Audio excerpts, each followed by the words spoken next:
ഓം നമോ നാരായണായ. ശ്രീമദ് നാരായണീയം ദശകം 18 ശ്ലോകം 8. കഴിഞ്ഞ ശ്ലോകത്തിൽ നമ്മൾ പറഞ്ഞു, ദേവേന്ദ്രൻ കപടവേഷം ധരിച്ച് കുതിരയെ യാഗാശ്വത്തിനെ മോഷ്ടിച്ചു. എങ്കിലും പൃഥുവിൻ്റെ പുത്രനായിട്ടുള്ള വിജിതാശ്വൻ ഇന്ദ്രനെ തോൽപ്പിച്ചു എന്ന് പറഞ്ഞു. ഇനി പറയാൻ പോണത്, ഒരു പ്രാവശ്യമല്ല പല തവണ ഇങ്ങനെ കുതിരയെ മോഷ്ടിച്ച ഇന്ദ്രനെ എന്താ ചെയ്യേണ്ടതെന്ന് വിചാരിച്ചു പൃഥു വധിക്കാനായി പുറപ്പെട്ടു. അപ്പോൾ അവിടെയുള്ള മഹർഷിമാർ പറഞ്ഞു, വധിക്കണ്ട, ഇന്ദ്രനല്ലേ, ഞങ്ങൾ മന്ത്രശക്തി കൊണ്ട് ഹോമിച്ചു കൊള്ളാം, ഇന്ദ്രനെ ഭസ്മമാക്കിക്കൊള്ളാം എന്ന് പറഞ്ഞു. ആ സമയത്ത് ബ്രഹ്മാവ് അവിടെ വന്ന് പ്രത്യക്ഷപ്പെട്ടു. അങ്ങനെയൊന്നും ചെയ്യരുത്, ഇന്ദ്രനെ ഹോമിക്കാനൊന്നും പാടില്ല, ഇന്ദ്രനും ഭഗവാന്റെ അംശം തന്നെയാണ് എന്ന് പറഞ്ഞു. പൃഥുവിനോട്, അങ്ങേക്ക് ഇന്ദ്രനാകണം എന്ന ആഗ്രഹത്തോടെയാണോ യാഗം തുടങ്ങിയത് എന്ന് ചോദിച്ചു. ഒരിക്കലും അല്ല, എനിക്ക് ഭഗവാനെ കാണണം എന്ന് മാത്രമേ ആഗ്രഹമുള്ളൂ, ഭഗവത് പാദത്തിൽ ചേരണം എന്ന ഒറ്റ ഒരു ആഗ്രഹമേ ഉള്ളൂ എന്ന് പറഞ്ഞു. ആ സമയത്ത് മഹാവിഷ്ണുവും അവിടെ പ്രത്യക്ഷമായി ഇന്ദ്രനോട് ക്ഷമിക്കണം എന്ന് മഹാവിഷ്ണുവും പറഞ്ഞു. അപ്പോൾ മഹാവിഷ്ണുവിനെ അകമ്പടി സേവിച്ചിരുന്ന ഇന്ദ്രൻ മുന്നിലേക്ക് വന്ന് പൃഥുവിൻ്റെ കാൽക്കൽ വീഴാൻ ഒരുങ്ങി. ഉടനെ പൃഥു അത് തടഞ്ഞ് ഇന്ദ്രനെ ആലിംഗനം ചെയ്തു. മഹാവിഷ്ണുവിനും സന്തോഷമായി. സകല ജനങ്ങളും പൃഥുവിൻ്റെ മഹാമനസ്സിനെ ആദരിച്ചു. 8ാമത്തെ ശ്ലോകം നോക്കാം. ദേവേന്ദ്രം മുഹുരിതി വാജിനം ഹരന്തം വന്നൗ തം മുനിവരമണ്ഡലേ ജുഹൂഷൗ രുന്ധാനേ കമലഭവേ ക്രതോ സമാപ്തൗ സാക്ഷാത് ത്വം മധുരിപും ഐക്ഷതാ സ്വയം സ്വം.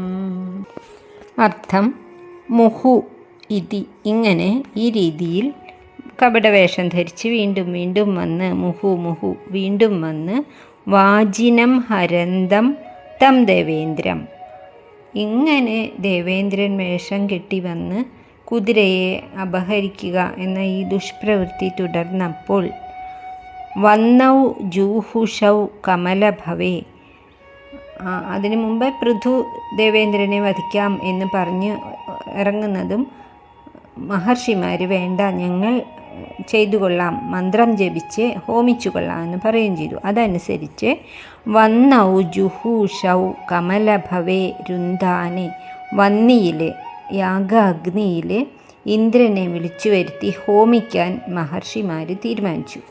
അവരങ്ങനെ മന്ത്രം ജപിക്കാൻ തുടങ്ങുമ്പോഴേക്കും കമലഭവേ രുന്ധാനെ, അവിടെ ബ്രഹ്മാവ് കമലഭവൻ, താമരപ്പൂവിൽ നിന്നുണ്ടായതുകൊണ്ട് കമലഭവനായിട്ടുള്ള ബ്രഹ്മാവ് രുന്ധാനെ, അരുത് അങ്ങനെ ചെയ്യരുത്, ഇന്ദ്രനെ ഒന്നും ഹോമിക്കാൻ പാടില്ല എന്ന് പറഞ്ഞു.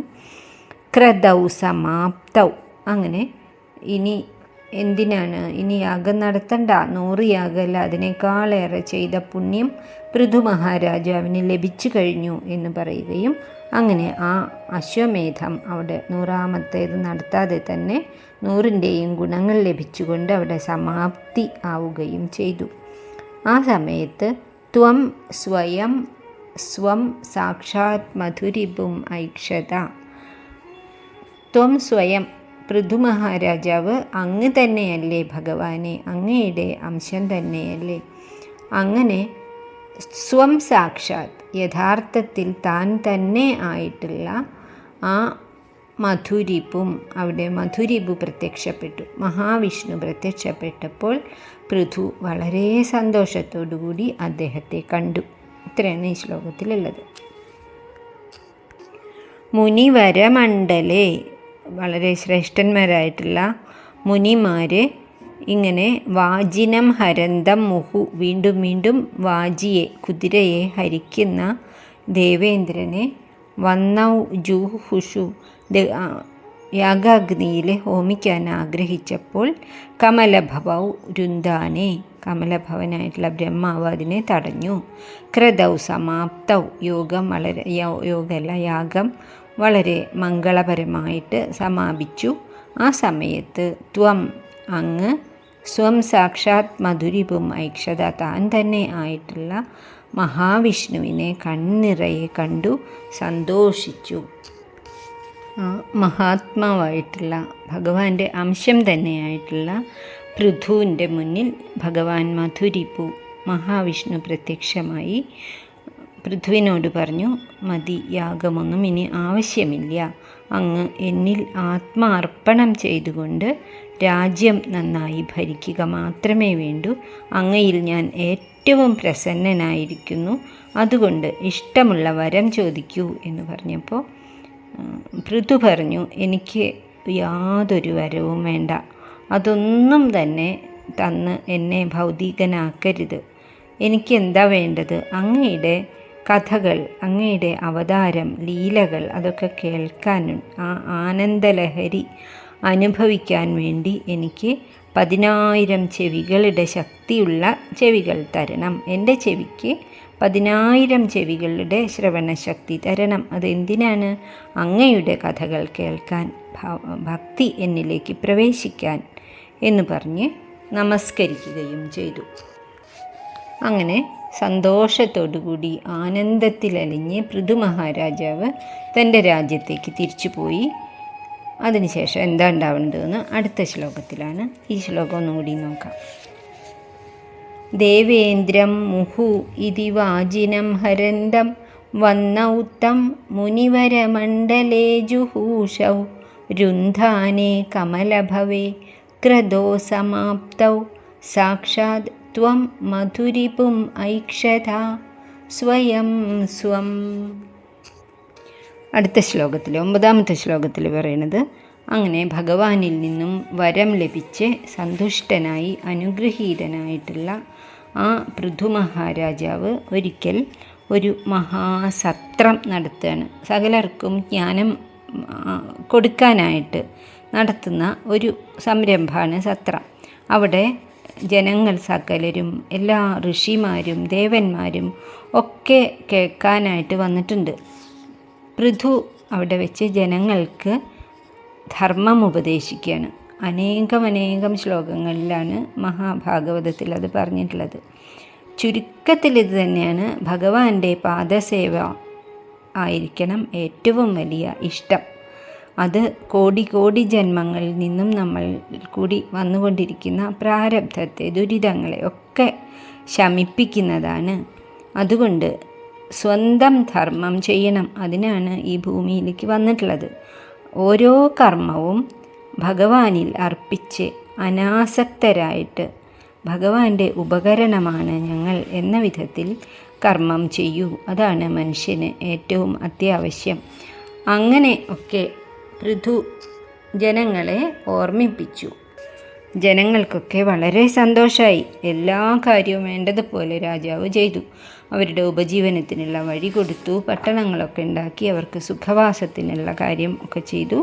അവർക്ക് ജ്ഞാനവും നൽകി. ഇതിൽ കൂടുതൽ എന്താ വേണ്ടത്? അപ്പോൾ അവർ പറഞ്ഞു, മുമ്പ് പ്രഹ്ലാദനെ കൊണ്ട് ഹിരണ്യകശിപു എന്നതുപോലെ അങ്ങയുടെ ഈ നന്മ കൊണ്ട് ദുഷ്ടനായ വേനൻ പോലും സിദ്ധിയെ പ്രാപിക്കും എന്ന് പറഞ്ഞ് അദ്ദേഹത്തിനെ നമസ്കരിച്ചു.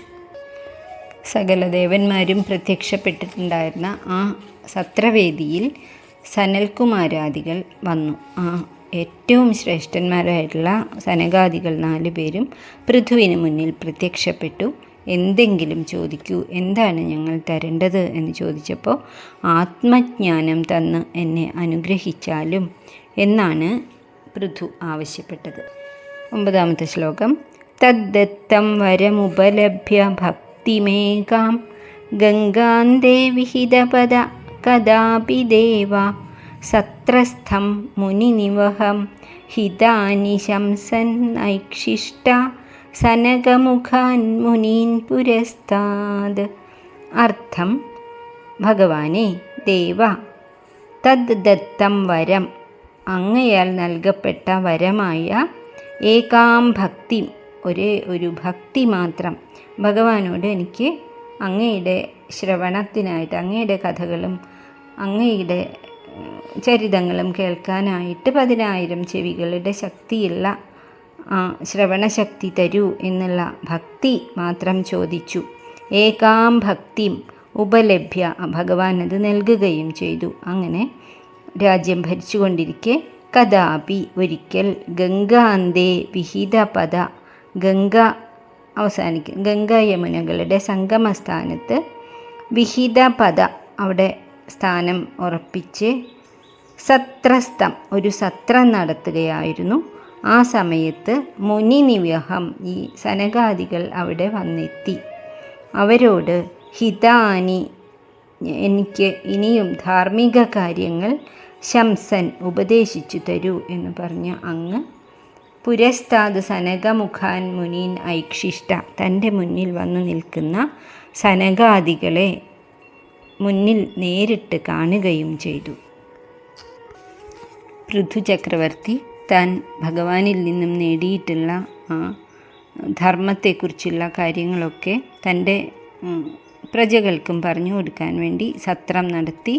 അവിടെ കൂടിയിരിക്കുന്ന മുനിമാരോട് എല്ലാ കാര്യങ്ങളും ഇങ്ങനെ ഉപദേശിച്ചു കൊണ്ടിരിക്കെ അദ്ദേഹത്തിൻ്റെ മുന്നിലായിട്ട് സനകൻ, സനന്ദൻ, സനാതനൻ, സനൽകുമാരൻ എന്നീ മുനിമാർ വന്നു.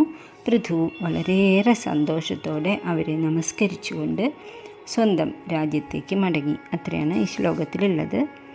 തദ്ദത്തം വരമുപലഭ്യ ഭക്തിമേകാം ഗംഗാന്തേ വിഹിതപദ കഥാപി ദേവ സത്രസ്ഥം മുനിനിവഹം ഹിതാനി ശം